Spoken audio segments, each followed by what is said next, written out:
अगर आज से हम 20 साल पहले की बात करें और उस टाइम पर आपको कुछ बिजनेस स्टार्ट करना होता या कोई भी प्रोडक्ट बेचना होता तो आप क्या करते? ऑब्वियसली आप जिस भी शहर में रहते वहाँ एक दुकान खोलते और उस प्रोडक्ट को बेचते, क्योंकि उस टाइम पर सिर्फ वही एक तरीका था प्रोडक्ट्स को बेचने का। लेकिन आज का जो सिनेरियो है वो कम्प्लीटली चेंज हो चुका है। आज हमारे पास अलग अलग मीडियम है जिसके थ्रू हम प्रोडक्ट्स सेल कर सकते हैं, ऑफलाइन और ऑनलाइन।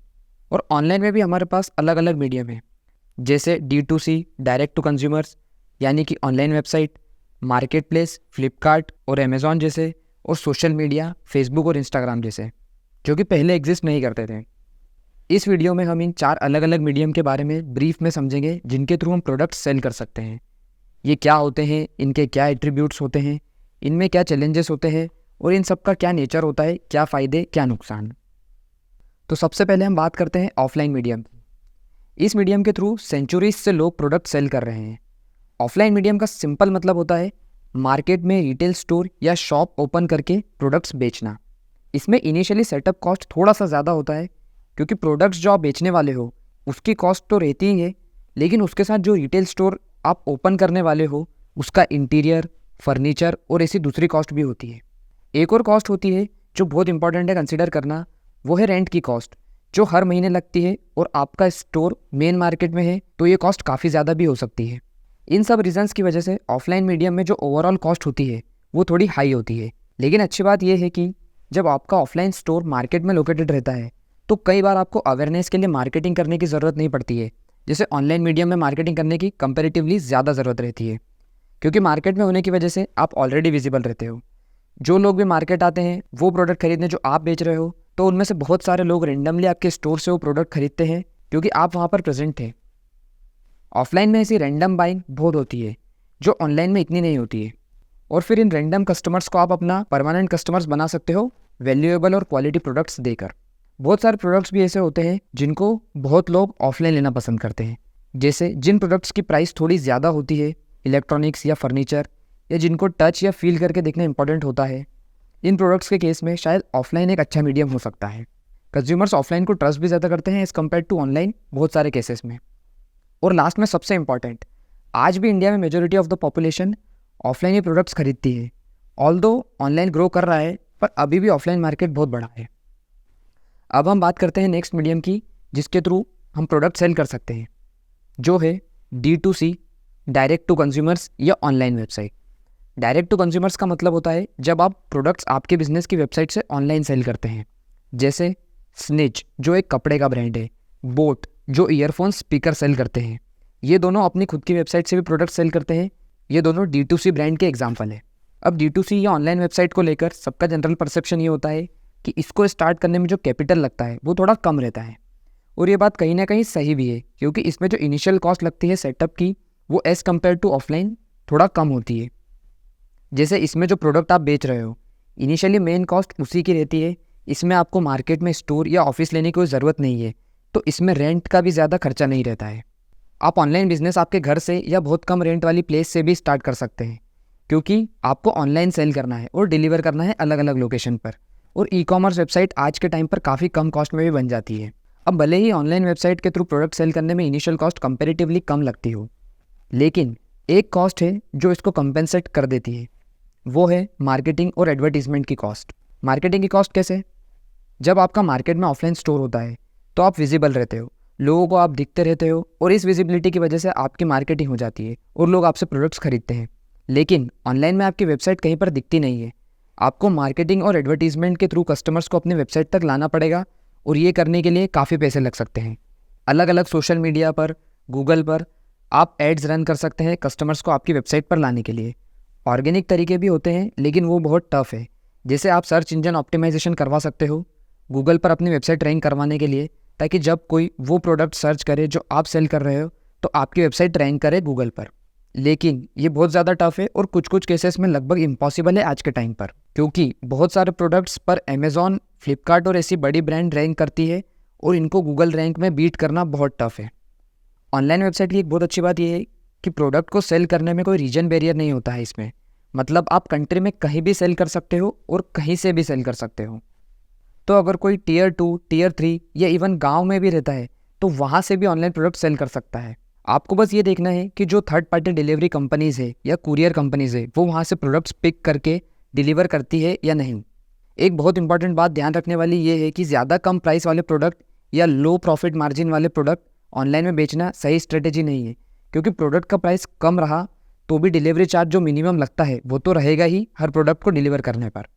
इसलिए प्रोडक्ट की प्राइस और प्रॉफिट मार्जिन दोनों थोड़े हाई होना चाहिए। जैसे अगर 200 रुपये का प्रोडक्ट है और 100% प्रॉफिट मार्जिन है तो भी 100 रुपये का प्रॉफिट रहेगा और उसमें से भी 40-50 रुपये डिलीवरी के, तो 60 रुपये ही प्रॉफिट है और इसमें दूसरी कॉस्ट भी रहेगी। और जैसे सेल्स भी बढ़ेगी तो उसको मैनेज करने के लिए भी टीम लगेगी आपको और उसकी कॉस्ट भी आपको इससे ही कवर करना है। इसके अलावा मार्केटिंग और एड्स चलाने की कॉस्ट तो ऑलरेडी है ही। ऑनलाइन में सबसे मेजर प्रॉब्लम में से एक प्रॉब्लम है रिटर्न की। अगर आप रिटर्न पॉलिसी नहीं रखोगे तो कम लोग आप पर ट्रस्ट करेंगे और कम लोग खरीदेंगे, क्योंकि जो दूसरी बड़ी ई कॉमर्स कंपनीज है वो रिटर्न पॉलिसी रखती है, उन्होंने एक स्टैंडर्ड बना रखा है। और अगर आप रिटर्न पॉलिसी रखोगे और प्रोडक्ट्स रिटर्न आता है तो ये आपके बिजनेस के लिए लॉस रहेगा, क्योंकि डिलीवरी चार्जेस आपको पे करना ही है। तो आपको ये इंश्योर करना है कि आपका रिटर्न रेट बहुत कम रहे। और एट लास्ट, ऑनलाइन वेबसाइट में आपका मेन फोकस ट्रस्ट बिल्ड करने के ऊपर होना चाहिए over the period of time, high quality और सेटिस्फैक्टरी प्रोडक्ट सेल करके। अब हम बात करते हैं थर्ड मीडियम मार्केट प्लेस की, जिस पर हम प्रोडक्ट सेल करके बिजनेस बना सकते हैं। Market place online e commerce website होती है जिस पर अलग अलग सेलर अपना प्रोडक्ट सेल कर सकते हैं। जैसे अमेज़ॉन, फ्लिपकार्ट, मीशो, ये सब एक मार्केट प्लेस है जिन पर हम सेलर बनकर हमारा प्रोडक्ट लिस्ट कर सकते हैं और सेल कर सकते हैं। इन पर जब हम प्रोडक्ट सेल करते हैं तो हर प्रोडक्ट की सेल पर market place companies commission charge करती है उस सेल अमाउंट का। जैसे अमेज़ॉन 2% से लगाकर 35 to 40% तक कमीशन चार्ज करता है, जो डिपेंड करता है प्रोडक्ट पर। अलग अलग प्रोडक्ट कैटेगरी के लिए अलग अलग कमीशन।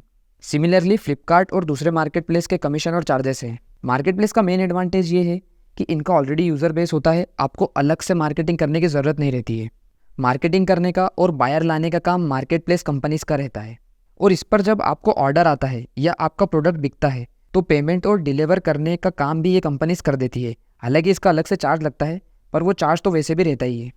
ये जो बड़े बड़े मार्केट प्लेसेस है अमेज़ॉन, फ्लिपकार्ट जैसे, इनको कंज्यूमर्स ट्रस्ट भी ज़्यादा करते हैं एज़ कम्पेयर टू अगर आप इनिशियल खुद की वेबसाइट से सेल करते हैं तो, क्योंकि इन्होंने ऑलरेडी लोगों के बीच ट्रस्ट बिल्ड कर लिया है अच्छी सर्विसेज देकर और सेलर की तरफ से रिस्पॉन्सिबिलिटी लेकर। ये मार्केट प्लेस खुद इंश्योर करते हैं बायर तक बेस्ट क्वालिटी प्रोडक्ट्स पहुँचे। लेकिन मार्केट प्लेस में भी रिटर्न की प्रॉब्लम रहती है और वो कॉस्ट सेलर को ही पे करना है, इसलिए इसमें भी सेटिस्फैक्टरी प्रोडक्ट देना बहुत ज़्यादा इंपॉर्टेंट है। एक ड्रॉबैक ये रहता है कि इसमें आपको सिमिलर प्रोडक्ट से कॉम्पीट करना पड़ता है प्राइस के बेसिस पर। अगर आप कोई प्रोडक्ट बेच रहे हो और सिमिलर प्रोडक्ट को कोई कम प्राइस पर सेल करेगा तो मार्केट प्लेस उस सेलर के प्रोडक्ट को ज़्यादा शो करेगा, ज़्यादा प्रमोट करेगा। और फिर इस चैलेंज को ओवरकम करने के लिए आपको मार्केट प्लेस पर एड्स रन करना पड़ेंगे, जिससे कि आपका प्रोडक्ट कंज्यूमर को ज़्यादा दिखे। और एक मार्केट प्लेस पर आपके बिजनेस की कंप्लीट डिपेंडेंसी नहीं होना चाहिए, क्योंकि अगर किसी भी वजह से आपकी सेल्स कम होती है या मार्केट प्लेस आपके प्रोडक्ट की जगह सिमिलर प्रोडक्ट्स को शो करना स्टार्ट कर देता है बायर्स को, जो होने के चांसेस बहुत ज़्यादा होते हैं मार्केट प्लेसेस में।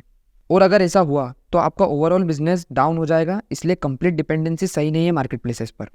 अब हम बात करते हैं हमारे लास्ट मीडियम की, जो है सोशल मीडिया प्लेटफॉर्म्स। इंस्टाग्राम और फेसबुक जैसे, जिनके करोड़ों यूज़र्स है और ये करोड़ों यूज़र्स डेली इन प्लेटफॉर्म्स पर अपना बहुत ज़्यादा टाइम स्पेंड करते हैं। अब ऐसे तो ये ऑफिशियल मीडियम नहीं है प्रोडक्ट सेल करने का, लेकिन फिर भी इतने यूज़र्स होने की वजह से काफ़ी लोग इस पर अपना प्रोडक्ट्स पोस्ट करते हैं और इसी के थ्रू ऑर्डर लेकर सेल करते हैं। बहुत बड़े जो ब्रांड्स होते हैं वो यूजुअली सोशल मीडिया प्लेटफॉर्म्स को अवेयरनेस के लिए और मार्केटिंग करने के लिए यूज़ करते हैं, लेकिन बहुत सारे इंडिविजुअल बिजनेस ओनर्स और medium size businesses directly social media platforms पर प्रोडक्ट सेल करते हैं और इस पर ही उन्होंने एक डिसेंट बिजनेस बना रखा है। लेकिन सोशल मीडिया पर आप हाईली स्केलेबल बिजनेस या बड़ा बिजनेस नहीं बना सकते, क्योंकि इसमें बहुत सारे लिमिटेशंस हैं। सोशल मीडिया पर प्रोडक्ट सेल करने में हर चीज़ आपको खुद मैनुअली करना पड़ती है, जिसकी वजह से बहुत इनफिशिएंट तरीका हो जाता है बिजनेस करने का। आपको ऑर्डर भी चैट पर लेना पड़ता है, कई बार लोग बहुत ज़्यादा सवाल करते हैं, नेगोशिएट करते हैं, जो ऑनलाइन वेबसाइट या मार्केट प्लेस पर नहीं होता है। वहाँ पर ये पूरी प्रोसेस ऑटोमेटेड होती है, लेकिन सोशल मीडिया पर सब मैनुअली करना पड़ता है। पेमेंट भी आपको मैनेज करना है और प्रोडक्ट्स की डिलीवरी भी। और कई बार लोग ट्रस्ट भी नहीं करते सोशल मीडिया पर कोई प्रोडक्ट सेल करता है तो ट्रस्ट बिल्ड करना बहुत इंपॉर्टेंट है। इसमें कैश ऑन डिलीवरी के थ्रू ये कर सकते हैं, लेकिन बहुत बार ये अफोर्ड करना टफ होता है, क्योंकि उसमें प्रोडक्ट रिटर्न आने के चांसेस ज़्यादा होते हैं, जिससे लॉस हो सकता है।